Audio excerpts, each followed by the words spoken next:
my name is Henry Koch. I am interviewing Mr. Ronald Brehm today, and I live at 540 Pine Road, and this house was built by the Barnett family as a mill house, and Mr. Brehm also lived at 540 Pine Road and during his childhood and eventually moved out. So from what he said, I'm the first child to grow up in that house since 1939. So I thought that was relevant, I'd bring that up.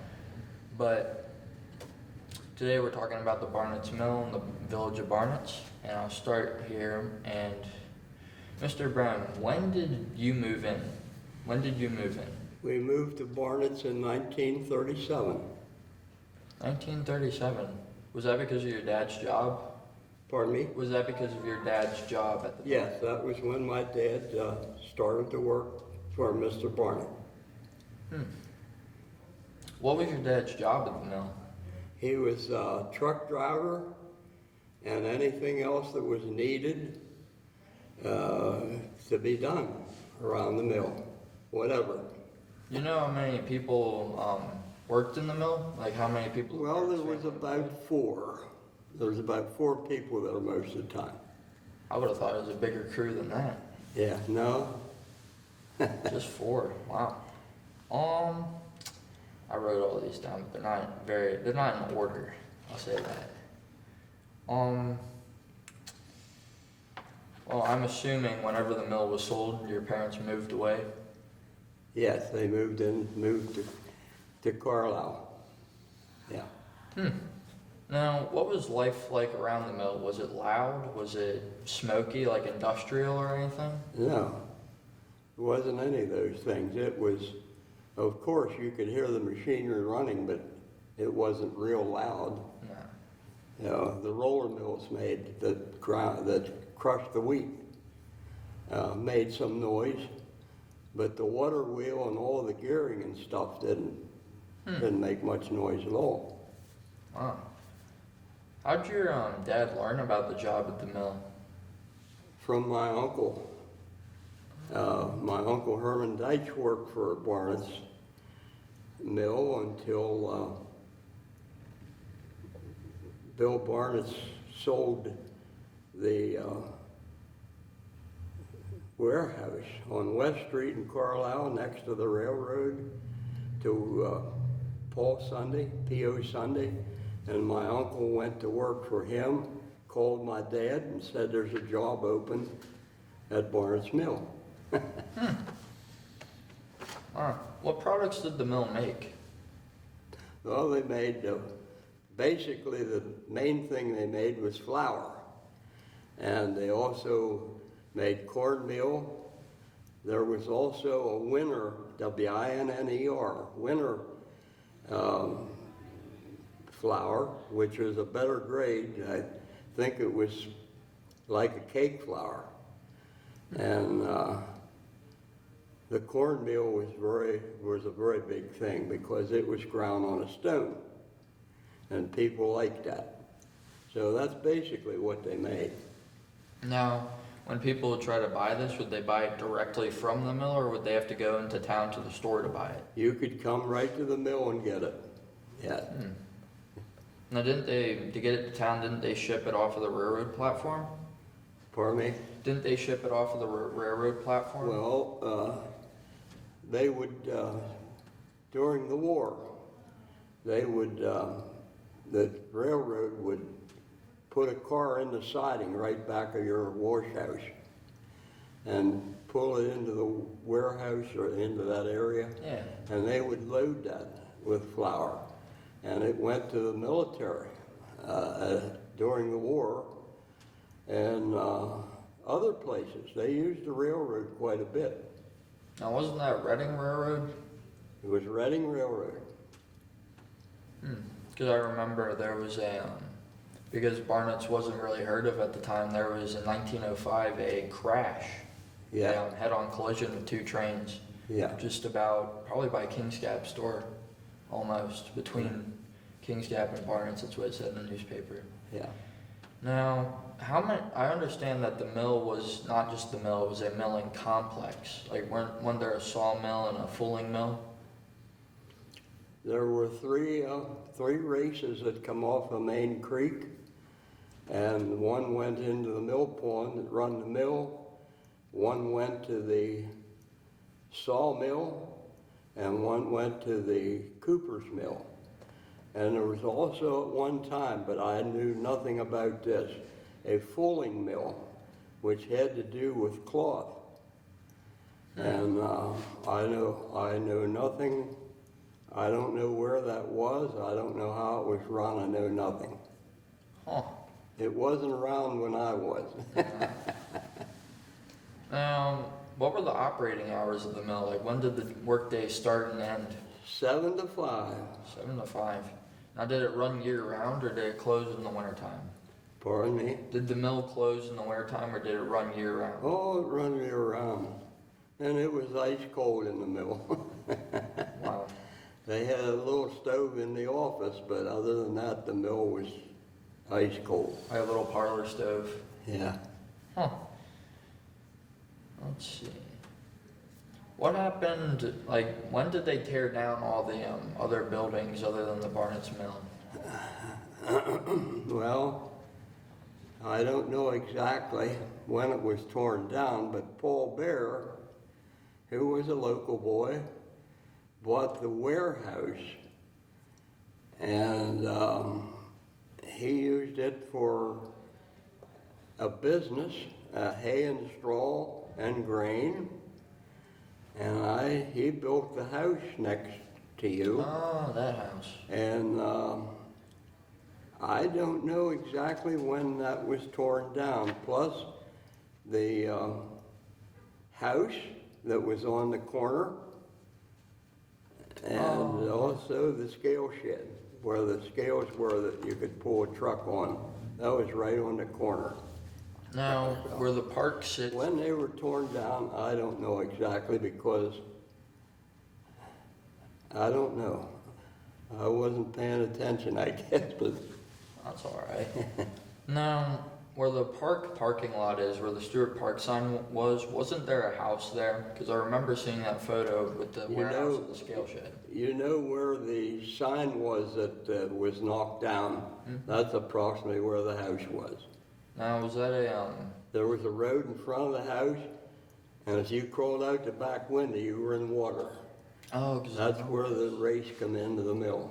Right back the house, they had a footbridge across that stream, and on that area is where they had their wood pile and all that stuff.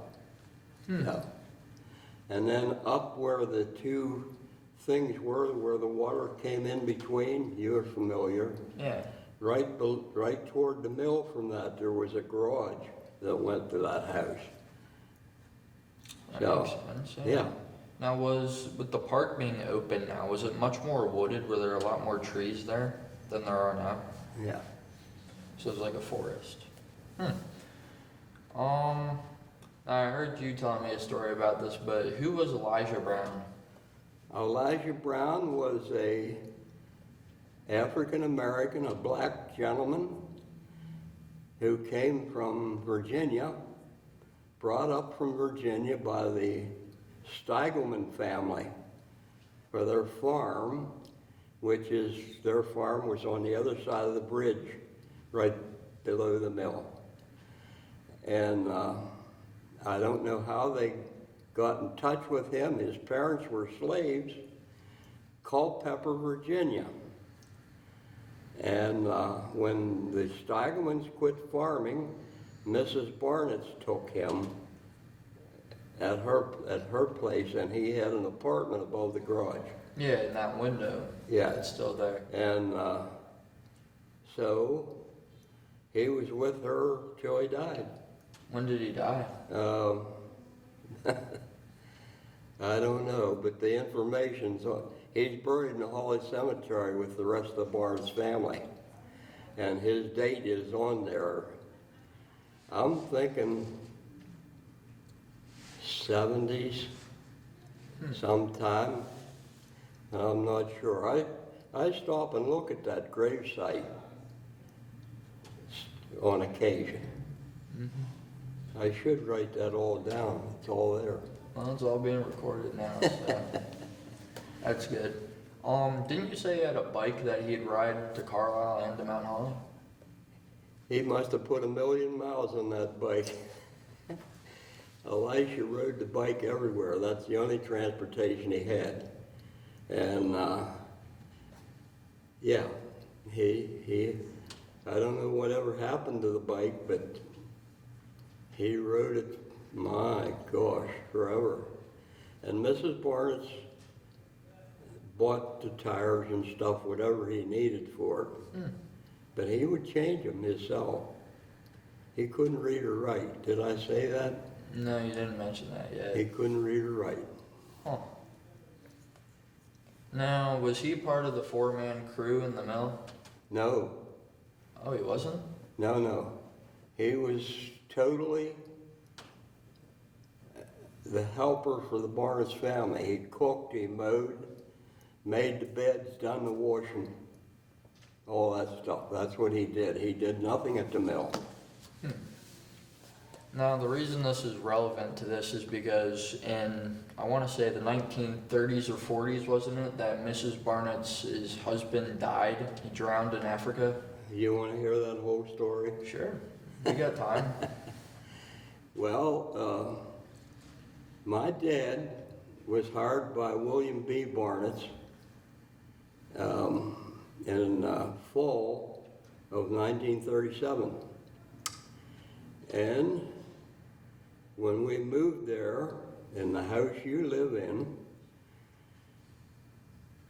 my brother, who was 9 at the time, was sick in bed, very sick. And I was 3. I don't remember much about him, but anyway, William B. Barnett, these stories are told to me by my mother often. He came up to visit my brother, who was in bed in the dining room, and he said, "Now, Kenneth, when I come back from Africa, I'm going to come up and get you, and we're going to take a hike up into the mountain." And I talked to the daughter, Barbara Lilly, at a funeral we were both at, that people we both knew. And we reminisced about some of that stuff, and we talked about her dad coming up to see my brother. She said, "Well, Ronald, I was with my dad when he came up to see your brother." My mother never told me that. I didn't know it. Anyway, he went with his aunt and uncle to Cape Town, South Africa on a steamboat trip, and was swimming and drowned in 1938. And shortly after he drowned, my brother died. And so that's the story about his death. It said it took them 4 days to find him, but they did, and he's buried up there in Mount Holly Springs Cemetery. Oh, so they He was shipped the him first one. He was the first one buried there. So there's a big. Have you ever been up there? to Mount Holly Springs Cemetery. I was there to see Mr. Bixler's grave, but not to see any of the Barnett's graves. I didn't know any of them were buried there. There's a big mountain stone there. Maslin is buried on one side of it and Barnett's on the other. That's the Maslins from the factory, they were close friends. So, that's the story about William Barnett's death that I was told. And of course it's documented, there's stories about it, and it was in the paper and all. Your book tells you what paper that was in, so you could get a copy of it if you wanted to. Yeah, I'll have to find that. Now, after that happened, wasn't that when Mrs. Barnitz was in full charge of the mill? Yes, Mrs. Barnitz run the mill until 48. I think I'm right on that. And she was a sweet lady, a business lady who came up to visit my mother different times, and when she would go to Rehoboth Beach on vacation, she would send Elisha up every day with the mail because he could not read or write, and there were certain things she needed to know about being a businesswoman. Mm-hmm. And my mother would read the envelope to him, and he'd say, oh, that's okay, so she'd lay that aside. But when she'd come to one that Mrs. Barnett told him that she needed to know about, Mother would have to open it and read it to him, and he'd tell her what to send to Rehoboth Beach, a penny postcard. You would think they would have called, wouldn't you? You would think. Not then, wasn't phoned. He couldn't have got her in Rehoboth Beach. No, it was too far. Anyway, that's the way they communicated. And then when she'd come back, she'd always have a gift for my mother and one for me. So that was pretty neat. She was a nice lady. Now, didn't you say Elisha would call your dad Mr. Mel and call you Ronnie Boy? Yes, Mr. Mel, he called my dad. My dad's name was Melvin, and he called him Mr. Mel, and he called me Ronnie Boy. And that's when he would holler when he'd bike down to the general store? Yeah. Now, did the Barnitz family go to the Barnett church? No. They went to the Lutheran church in Carlisle on the corner of Bedford and High Street. That makes And sense. Barbara still belongs there. Oh, that makes sense. The girls didn't go to Barnett School either.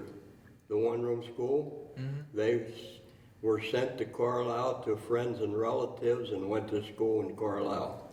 The whole time they went to school. They never went to Barnett. Wow. I would have thought they would have. Well, I Considering guess. the area was named after Yeah. him. I guess that's the way rich people did things back then. Yeah, that would make sense. They were rich people. The girls, this is just a little side thing, but the girls grew up. Barbara's 7 years older than me. Janet was older than Barbara. Janet they both went to college, and Barbara was a school teacher. No, I'm sorry.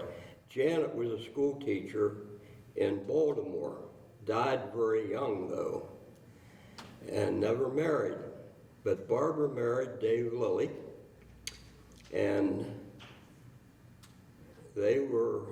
she's still living, and they live on one of the original Barnitz farms up on North Dickinson School Road. Now, do you know where the 5 Barnitz farms were? Well, 2 of them were on North Dickinson School Road. One was right across and down a lane from there. One was on the York Road. One was there where they lived, on the corner of that barn where Bixler's lived. Yeah. And one was back under the railroad tracks, Yeah, that one's across the tracks from where you live. Yeah, that one's still partially standing. Yeah. And, that's where they were. They were all in the area. Now, were they contracted by the Barnitz family for grain, or were they just Everything was done at the time.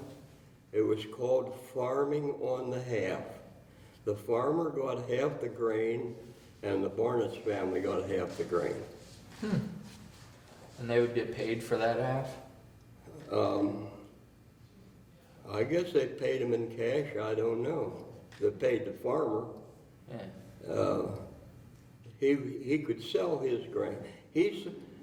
All the grain came in to Barnitz Mill, and my dad would dump the bags of grain from a certain farm in, they would get down a chute, and buckets on a belt would pick it up and put it in this big scales that were in the center of the warehouse. It was an enormous thing. And then he'd weigh that and take half of it and make record of that. So he knew the farmer was getting half and the mill was getting half. So, and then I'm sure they paid the farmer his half, and the mill just got their half. So. And they sold it. Grandma Barnett owned all that stuff until she died, which was in 50-something, 58, 50. I think she died in 58. But she was still the owner. She still owned the house you lived in. Yeah, you had to pay rent. We called her Grandma Barnett. She lived in the Pomfret Apartments in Carlisle on the Pomfret Street. You may have passed them. There's a whole bunch of shops up there, but there's an apartment house. And whenever my mother went to market, when she'd sell a cake or two or whatever, a pie, she would give me $6 and say, go pay Grandma Barnes the rent. So I'd go out of the market house, walk down Hanover, go up to her apartment, hand her the $6. She'd say, well, Ronald, come on in. She would set me down, give me a drink, and question me about stuff about Barnett. I don't know if the family didn't tell her anything or not, but she got a lot of information out of me. Yeah, she'd ask me, how's the corn look? You know, she just wanted to know. I guess she probably wanted to know how much money she was going to get when the crops were harvested. I don't know. Wow. Now, did you see the picture of her giving the parsonage the key to the parsonage to my dad? I have that photo. At church? You have it? Yeah, it's on my phone. Oh, wow. Well, there's one picture of it in the church. Oh, you guys got that one up? Yeah, I give a copy to Bill. Yeah, so he hung that. Yeah. I guess I'll see that on actually. Yeah, I'll see that on Sunday. Now, what were the details on the train station? Like in the siding and all that? Did it take up the whole backyard? Well, the train station, I could probably walk you up there and show you just about exactly where it was. And it had two big blue and white signs on it that said Barnett. They were huge. I wish I had one. But they tore that down. But it had a phone in it that the railroad people could talk to one another. And the phone line was on poles, ran alongside the railroad. And then there's a siding went in, and it was about 3 feet from that railroad arm that's sticking in your backyard. Yeah, the piece of rail. Went back and down along beside the warehouse. Oh, so it went all the way down there? Down to the warehouse. Oh, wow. I didn't think it went down that far, Yeah. so it went all across that. It went clear down the warehouse because that's where they loaded the flour. That's where coal car loads of coal came in to the coal shed, where they put that, and all that kind of stuff. But every day, once a day, the local, we called it the local. It had about 6 or 8 cars on it, and of course back then they all had a caboose. But they would come up, and the mill got all their stuff. The bags, the flour bags, and everything. By train. They would stop, the conductor would slide the door open, and they would carry the stuff into and my dad would bring the truck up and pick it up. Oh. So that's how it come. That's what they used that for. That's what they used the train station for, basically. I don't remember there ever being a passenger deal. No. I don't think there was ever. I think it was just for, Just a freight line. Well, weren't there 2 tracks? yeah, that's what I think. Now, was it all steam locomotives or diesel? They were all steam back then. Well, it's cool because if you walk along the current tracks that are back there that are run by Norfolk Southern, you can still find cinders that blew out from the steam locomotives. Yeah. They're still in the yard all over the Well, place. back then there was 2 tracks. Mm-hmm. There was an up track and a down track. Now there's only one. Yeah, you can still find plenty of cinders. It's pretty cool. Now didn't they cut ice back in the creek? Yes. Have you ever been over there? Yeah, I've been Have there. you seen the ice pond? It's not really much of a pond anymore. It's just Yeah, a it's few. grown up. Yeah, Is the concrete still there where they Yeah. could let the water out? yeah, it's still not a lot of it, but there's still pieces of concrete back there. yes. Yeah. Yeah, I remember my dad used to open the inlet up a little bit above the corner.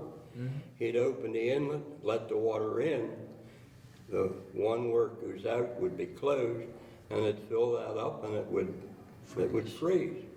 Now, how did they get back there? Was there, because when I went back there, it was kind of treacherous. It was all grown up in trees everywhere. Was there like Well, it was bridges cleared over out. the creek? It was cleared out. Plus, there was a wooden structure built over top of Pine Road that they slid that ice across to the ice house at the creamery, which is Also right, the railroad station. yeah, which is on your property. It was on your property. And it's a shame they took that down. That was pretty cool. Hey, So, yeah, they'd slide that. And wouldn't they stock the reefer cars with that back then? yeah. I don't know. They hauled milk out of there. And there was a siding come in to the creamery, which was gone when I remember. But they loaded milk on a tanker car, Oh. and where it went, I have no idea.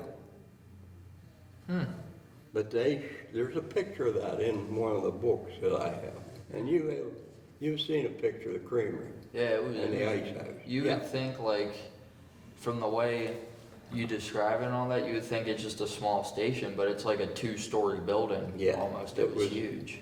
It was big. Now, was it painted any The color? foundation was still all there when I was growing up. Was younger than you. I was younger than you are right now, and I played around in that. Where the building had been torn down, but the foundation was still there. Do you know what year they tore it down? Barb? Do you know what year they tore it down? No. That's another thing I don't know. Remember when they did that, but Sometime it was in the 40s. done after we moved away, I think. It was probably done sometime in the 50s. Huh. So that's when most of everything was torn down except for the big mill. Yeah. Now since when I've seen color photos of everything was painted yellow. Was the station, if you can remember, was it painted any specific color or was it just wood? Yeah. It was just wood, no paint? Yeah, wood. And everything the Barnett family had was painted yellow. Now, was it painted yellow for the longest? Because there's an 1890 photo of the mill and it doesn't Yeah. look like it was painted yellow Yeah, at that time. yeah. They must have got a good price on yellow paint, I don't know. Yeah, along with slate roof because that was on the barn as well and the Yeah. house. Huh. Okay. Do you know what was the company truck? The Barnett's truck? The Barnett's truck was a 36 Chevy, gray in color, and it had Barnitz Mill painted on the side of the door on both sides. And it could hold a little over 100-pound bags of flour. So that's probably about 10,000 pounds. Yeah. So it must have been a pretty big truck. It was a flatbed? Pardon? Was it a flatbed truck? Flatbed with had sides with a The wood slanted top. Yeah. When did you start like helping at the mill? When did I start helping? Yeah. I think well, I think they let me go along with my dad. A man told me one time, a friend of mine who lived in the area, he said, well, you used to ride in the truck with your dad and you couldn't see out. You used to stand on the floor and hold on to the dash so you could see. So I must have been pretty young. I don't remember. But if I wasn't in school or had a chore to do or was doing my paper out or whatever, I was with my dad.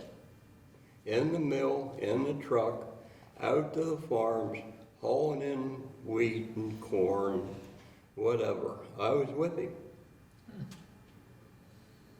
Now, didn't you used to do stencil work on the grain bags? Well, they paid me I think it was 2 cents. It was either 2 or 3 cents for each grain bag to stencil it, Barnitz Mills on it. They set me up in the warehouse with a stencil brush and a big thing full of ink, and I'd lay the bag up there and put that metal stencil on, go over and lay them. I had to lay them separate for a while till it dried, but I think they give me 2 or 3 cents a bag to do that. I was about 7 or 8 when I done that. You'd seen the one I had. Yeah, the flour bag. Don't you still have the stencil? Mrs. Lilly has that stencil. I'd like to have it, but they have it. It was metal. I think it was copper. But anyway. Trying to get back, well, I got off a little topic there. I'm getting all over the place, but getting back to the railroad, didn't you say there were hobos? Oh yeah. Yeah, and they knew my mother fed them. So they would, just during the war, there were a lot of hobos. We called them bums. And they would stop and knock on the door. Mother would go to the door, and she had a set of dishes used only for them, and she'd feed them. And they'd sit out on the porch on the wood box and eat. And she'd say, whenever you're finished, just set the dishes there on the wood box, and they'd leave. But word got around. See, they'd pass each other. Hey, that lady up there will feed you. So, you know, my mother, there was always something that she could whip up pretty fast. A lot of times they stopped when we were eating, they knew. They knew the time. Somehow. Well, we always ate a regular time. 12 o'clock noon for lunch, dinner we called it, and 5 o'clock for supper. And that word got around. They'd pass it on to one another. Now they sat on the, because I remember before that addition was put in the house, that it had a balcony, right? Yep. The house had a balcony on it. Yeah. Now the porch, was that under the balcony? Yes. No. Porch was under the balcony. Was the floor on that like concrete? Yeah, it's different now. No, yeah, sadly. It's a little different it was. The outdoor cellarway was out in the weather. It was, rain hit them doors. Yeah. Now wasn't there a door inside the house where you could come out from the basement and go directly into the house? Well, you could come up out of the basement on the outside door and walk up one step and into the house, over the porch and into the house. Now, was the mill, to get back to the mill topic, sorry that I'm getting all over the place, but was the mill powered by 3 turbines? It was a turbine wheel. Now, is that down in a... It's down, the water comes in and fell about 10 or 12 feet and hit the turbine and spun it, and it ran the gears that went clear up to all the stuff. That turbine run the mill and the warehouse at one time. There's a big cable went across the road to the warehouse. It was about 100 yards over there. And whenever the electric came up the Pine Road, they electrified the warehouse, kept the mill water powered, and electrified the warehouse and tore that cable down. There's a picture of the mill with that big metal strip covering where that cable come out of the mill. Sheet metal, yeah. Did the mill ever have electric lighting, or was it all like lantern? Well, it eventually got electric lighting, yeah. I think about the same time that they electrified the warehouse, they put lights, a few lights and a couple plugs. They also had a gas pump there. Okay. When I was 16, Mrs. Barnett said, "Ronald, you can buy your gas from us here if you wish." And I did, because you know what? It was 16 cents a gallon. Compared to today, wow. Now, the gas pump... I had to pump it myself, and it was a hand crank, yeah. Wow. But it sat right there at the corner, right on the corner of the mill, toward the house. Toward the house and toward Pine Road. Oh, so it sat, was it like up against the mill, or was it away from it? It was right against the mill. And I'll bet you that tank's still on the ground there, unless McCoy Brothers dug it out. Well, they might have not known about it. I don't know. Well, when we get that far, we'll go find out. Yeah. See if it's still there and then recreate it, maybe. Try to see, what else do we have?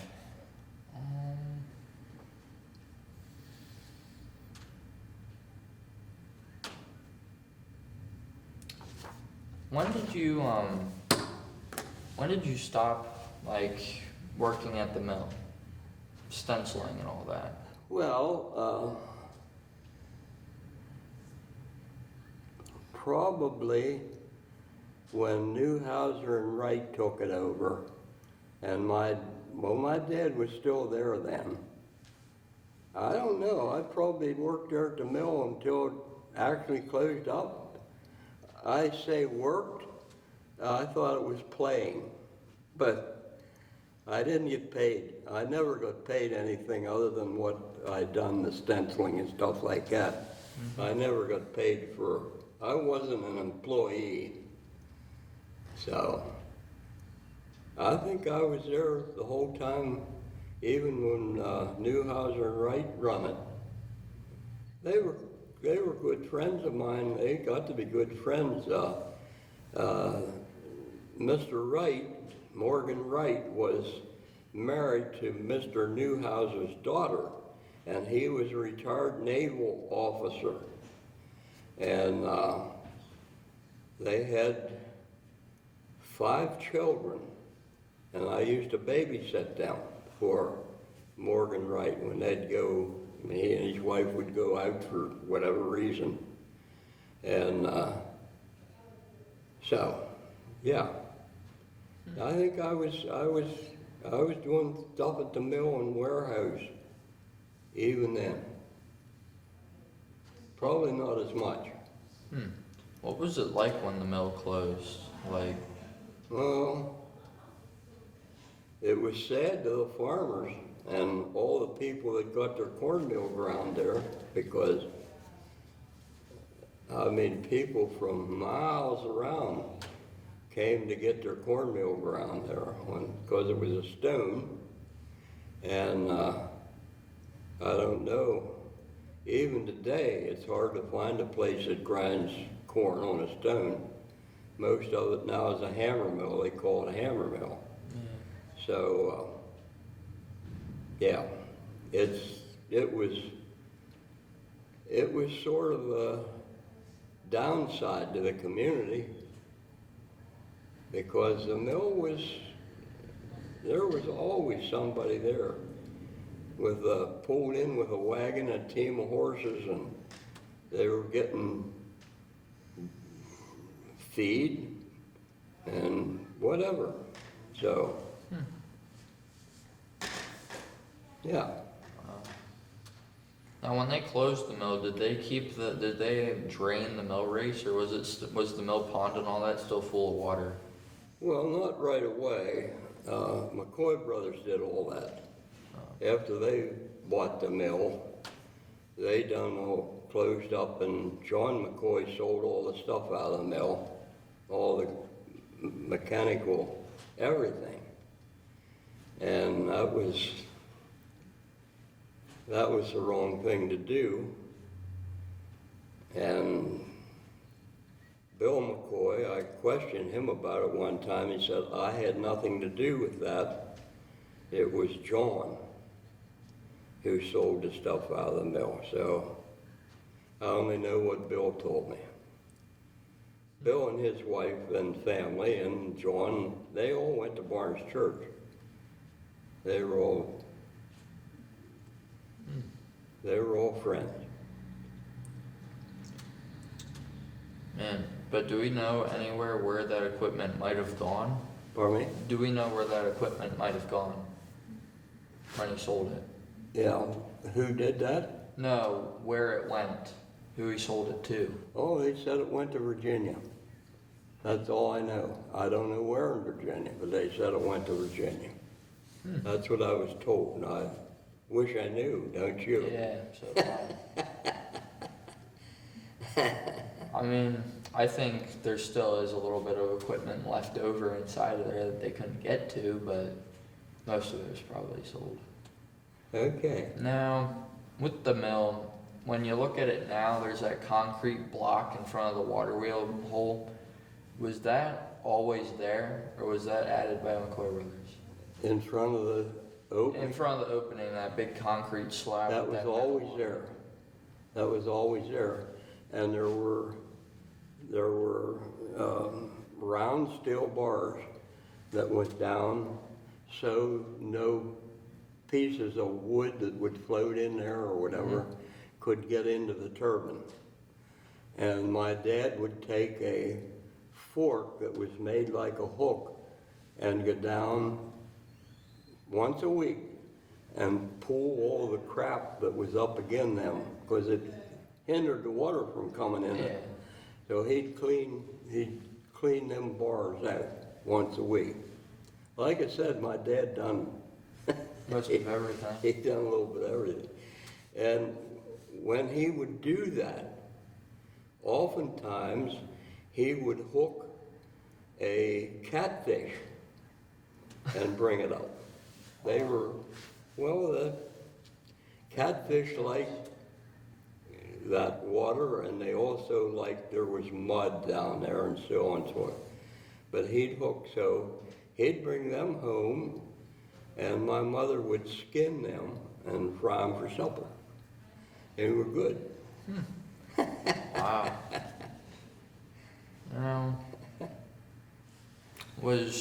So you think the turbine's still in the mill, in its pit? The turbine, as far as I know, is still down there. Now, if you I look know one time I watched them, something broke, and it had to be taken to Hanover to get fixed. I rode along with my dad over there, but they pulled that turbine up out of there. I don't remember how. But they got it up out of there, and he took it over to Hanover and left it there, and the mill wasn't run for several days. But they fixed it, and Dad went and got it and brought it back, and they put it back in. And it's down there quite a ways. Like 10, 12 feet? Yeah, something like that. Wow. It's pretty far. There was a big wheel about that big around that you turned to let the water, you'd open the gate and you could shut it off. You could turn it on and shut it off. Was that inside the mill or outside? Yeah, well, when we'd go to do the cornmeal, my dad and I, in the evenings, he'd let me turn the wheel on. He'd let me go back. I could hardly turn it. It turned pretty hard. There was a big wheel, stood straight up. And I'd open that. You turned it as far as you could.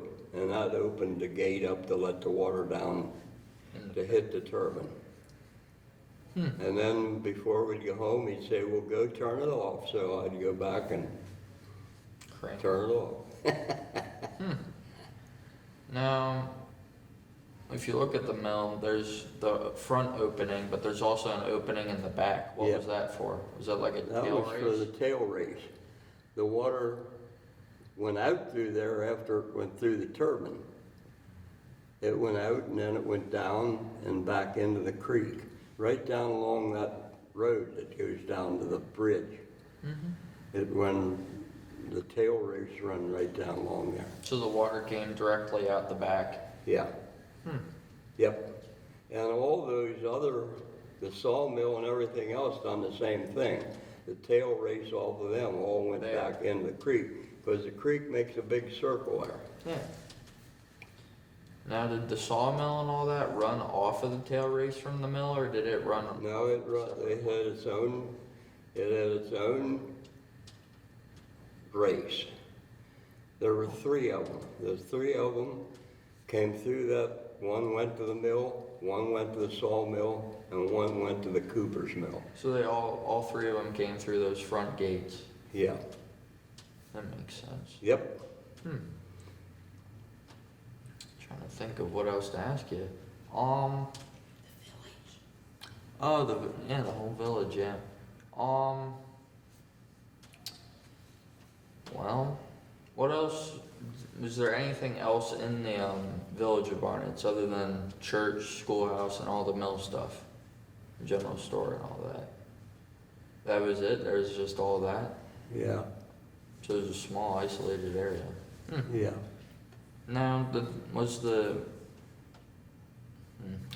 trying to think. Sorry. When was the railroad siding tore up? When was it tore up? Yeah, because it said, Well,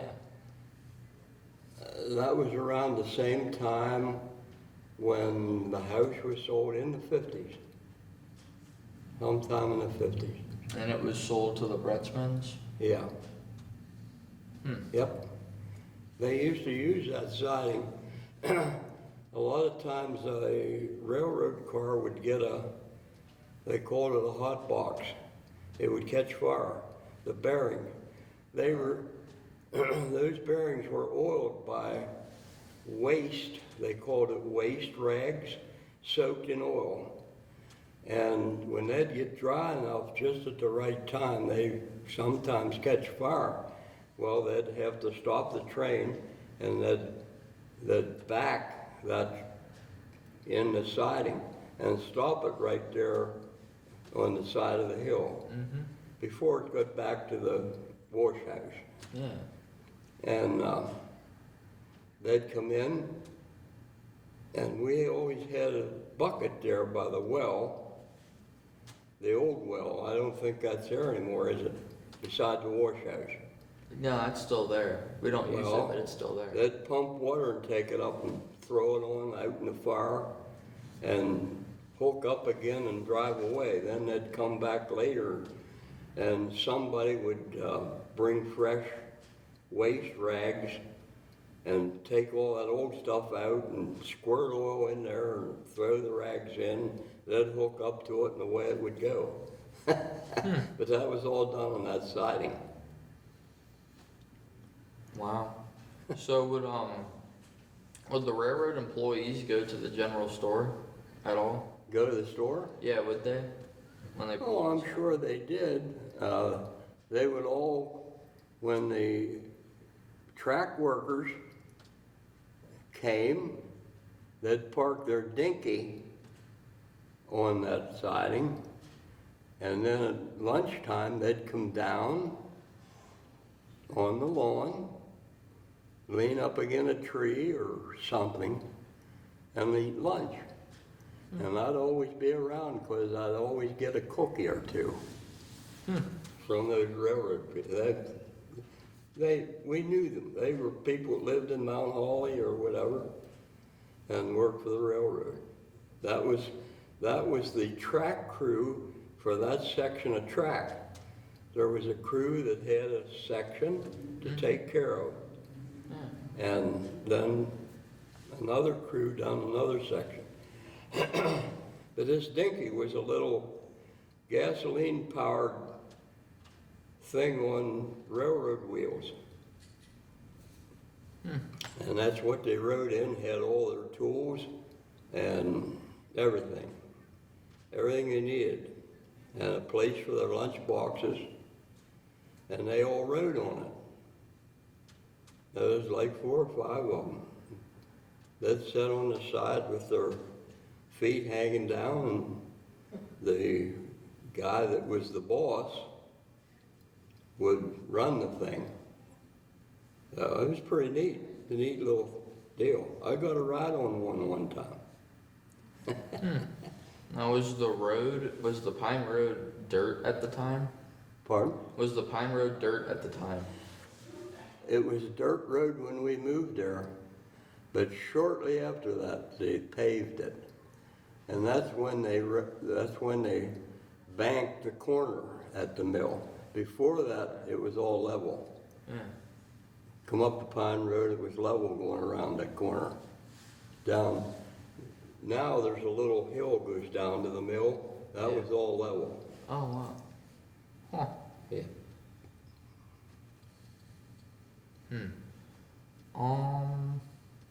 Yeah, so that was all that. Trying to think.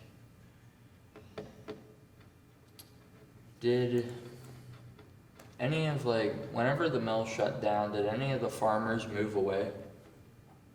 Or did they No. stay there? No, when the mill shut down, right around that time's when Mrs. Barnett, Grandma Barnett died, and everything was sold. So farmers then could go wherever they wanted to a mill or whatever. So that's what they did. So when Grandma Barnett died, what did Mrs. Barnett do with Elijah? Well, she moved to the property across from where Barbara Lilly lives, down the lane. That's where she lived when she died. And Elijah was with her. He lived in above the garage at that place. Huh. Yeah. When did she pass away? I think he was in his 80s when he passed away. But all that's up there on those stones in the ground. It has the dates. What about Mrs. Barnett's? Yeah. When did she die? I don't know exactly the date. It was in the 60s. It was in the 60s sometime because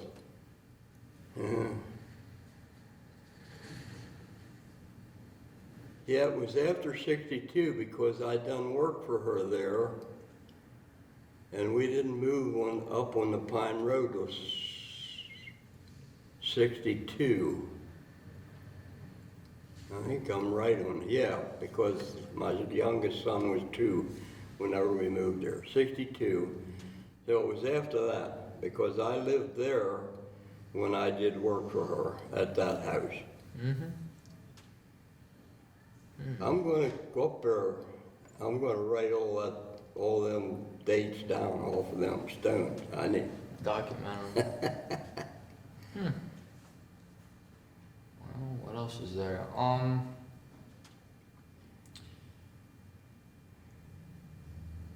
Did the Barnitz family, whenever they had the mill, did they like, who did, like, I can't word this. Did they have any contracts to sell flour to anybody? Like with labels and all that? Yeah, they sold flour to the state, and I guess anybody wanted. And a lot of people in that area, they use luxury flour around Carlisle and Mount Holly because all the stores sold it. Yeah. So all the stores in the area were stocked with that. Yeah.